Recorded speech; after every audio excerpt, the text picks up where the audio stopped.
Hello students, today we will study about photochemical hydrogen bromine reaction. हमने पिछले lecture में देखा था थर्मल हाइड्रोजन ब्रोमीन रिएक्शन. आज हम देखेंगे photochemical hydrogen bromine reaction. The photochemical combination of hydrogen and bromine resembles with a thermal reaction. It means that the secondary chemical stages obey the laws of kinetics. The first stage of the reaction is the dissociation of bromine, brought about the light in the continuous region of the bromine spectrum, as Br2 plus H nu gives 2Br. ये chain initiation step है. The other steps are the same as the thermal reaction. Second step में Br plus H2 HBr plus H form कर रहे हैं, H plus Br2 HBr plus Br बना रहे हैं. Second और थर्ड स्टेप जो है ये चेन प्रोपेगेशन स्टेप है. उसके बाद में फोर्थ स्टेप के अंदर ये जो H plus HBr H2 plus Br बना रहे हैं. अब ये Br वापस से रिएक्शन करके Br2 फॉर्म करते हैं. ये चेन टर्मिनेशन रिएक्शन है. अब ये Br2 बन गया, ये वापस से फिर इसी तरह से ये रिएक्शन चलता रहेगा, ये चेन रिएक्शन चलता रहेगा.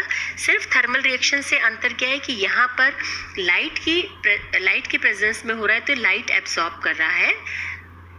Means the first stage of the reaction is the dissociation of bromine brought about the light in the continuous region of the bromine spectrum. अब हम देखते हैं नेट HBr की नेट रेट जो है वो क्या होगी. नेट रेट निकालने के लिए हम जैसे थर्मल हाइड्रोजन ब्रोमीन रिएक्शन में किया था सेम उसी तरह से हम देखते हैं कि net rate dHBr upon dt is equal to क्या होगा. यहाँ पर हम देखते हैं कि सेकंड और थर्ड स्टेप में है ना HBr का फॉर्मेशन हो रहा है, तो हमने उनको लिया. माइनस क्या करेंगे, जहाँ पर HBr का कंजम्पशन हो रहा है वो फोर्थ में हो रहा है, तो इसके लिए हमारे पास में इक्वेशन क्या हो गया, dHBr upon dt is equal to K2 concentration of Br concentration of H2 plus K3 into concentration of H into concentration of Br2 minus K4 concentration of H into concentration of HBr. ये आपका equation number 1 हो गया. अब हम क्या करेंगे, net rate of formation of bromine atom है ना, ये किस तरह से देखेंगे. यहाँ पे भी हमें नेट रेट देखना है ब्रोमीन एटम के लिए. तो जहाँ पर ब्रोमीन का Br का फॉर्मेशन हो रहा है, यानी ब्रोमीन एटम का जहाँ पर फॉर्मेशन हो रहा है उन्हें तो हम क्या करेंगे, ऐड करेंगे. जैसे हम देख रहे हैं कि फर्स्ट थर्ड और फोर्थ स्टेप के अंदर जो है Br का फॉर्मेशन हो रहा है, इनको तो हम ऐड कर देंगे. और सेकंड और फिफ्थ इक्वेशन के अंदर से उसका कंजम्पशन हो रहा है तो उसे माइनस कर देंगे. तो हमारे पास में इक्वेशन क्या आ जाता है, dBr upon dt is equal to K1 I absorbance plus K3 concentration of H concentration of Br2 plus K4 concentration of H concentration of HBr minus K2 concentration of Br into concentration of H2 minus K5 concentration of Br whole square. Clear?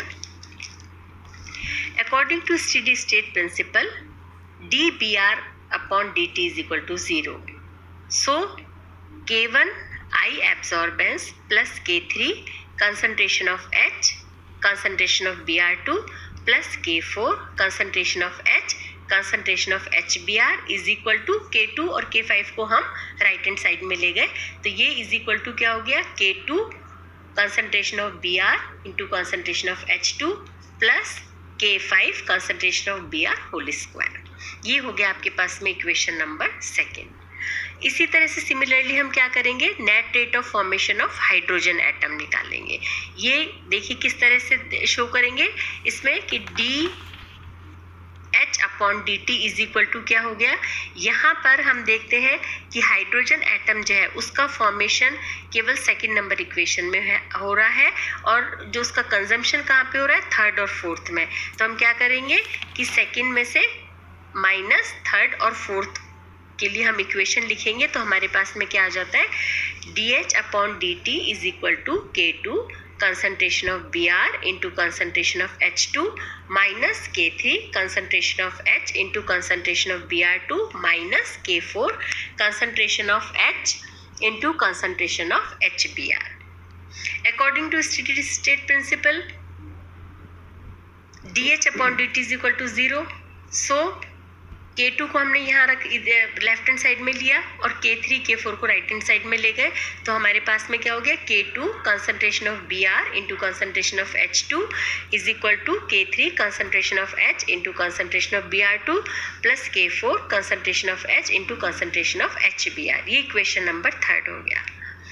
अब हम क्या करेंगे, equation second और third को जोड़ देते हैं. तो combining equation second and third, आपके पास में क्या आ गया, K1 I absorbance is equal to K5 concentration of Br whole square. ठीक है. अब इसमें यहाँ पर इसको K5 को इधर ले आओ तो K1/K5 की पावर हाफ I absorbance की power half is equal to concentration of Br. Clear. ये इक्वेशन नंबर 4 हो गया. अब ये जो substituting the value of Br in equation 3 में जब हम इसे पुट करेंगे तो देखिए इसमें जहाँ पर Br की कंसंट्रेशन ऑफ Br है वहाँ पर ये वैल्यू पुट कर दो आप, तो आपके पास में इक्वेशन ये आ जाती है. ठीक है. इससे आपने क्या किया, कंसंट्रेशन ऑफ H एटम निकाल लिया. तो concentration of H atom is equal to ये आ गया. ठीक है. अब आपके पास में क्या है, कंसंट्रेशन ऑफ Br एटम है, कंसंट्रेशन ऑफ H एटम है. अब इनसे हम क्या करते हैं कि substituting the value of concentration of H and concentration of Br in equation number 1. ठीक है. तो इनके अंदर ये वैल्यू पुट कर दो तो हमारे पास में ये इक्वेशन आ जाती है. ठीक है. ये वैल्यू आपने पुट की और ये आ गया. अब आप क्या करोगे, इसे सॉल्व करोगे. इसे सॉल्व करते जाते हैं हम इस क्वेश्चन को तो हमारे पास में ये आ गया. ठीक है. यहाँ से K2 K1/K5 की पावर हाफ I एब्जॉर्बेंस की power half concentration of H2 और इधर ब्रैकेट में आ गया आपके 1 plus K3 concentration of Br2 upon K3 concentration of Br2 plus K4 concentration of HBr minus K4 concentration of HBr minus K3 upon K3 concentration of Br2 plus K4 concentration of HBr bracket बंद. ठीक है. अब हम इसे और solve करेंगे तो यहाँ पर इधर से देखिए इधर एलसीएम ले लेंगे हम. K3 concentration of Br2 plus K4 concentration of HBr, ये एलसीएम आ गया है ना. तो इसमें से हमारे पास में ये हमने ले लिया और इसको देखो सॉल्व करा तो हमारे पास में क्या आ गया, K2 K1/K5 की पावर हाफ I एब्जॉर्बेंस की power half concentration of H2 और ब्रैकेट में ये इसको सॉल्व किया तो यहाँ पर क्या है आपके, ये बच गया K4 कंसंट्रेशन ऑफ HBr से K4 कंसंट्रेशन ऑफ HBr ये माइनस से कर दिए, ये तो कैंसिल हो गए. क्या बचा, 2K3 concentration of Br2 upon K3 concentration of Br2 plus K4 concentration of HBr, ये ब्रैकेट बंद. ठीक है. अब हम इसको और सॉल्व कर देते हैं तो क्या आ जाएगा हमारे पास में, ये 2K2 K1/K5 की पावर हाफ I एब्जॉर्बेंस की power half concentration of H2 upon K3 concentration of Br2 plus K4 concentration of HBr upon K3 concentration of Br2.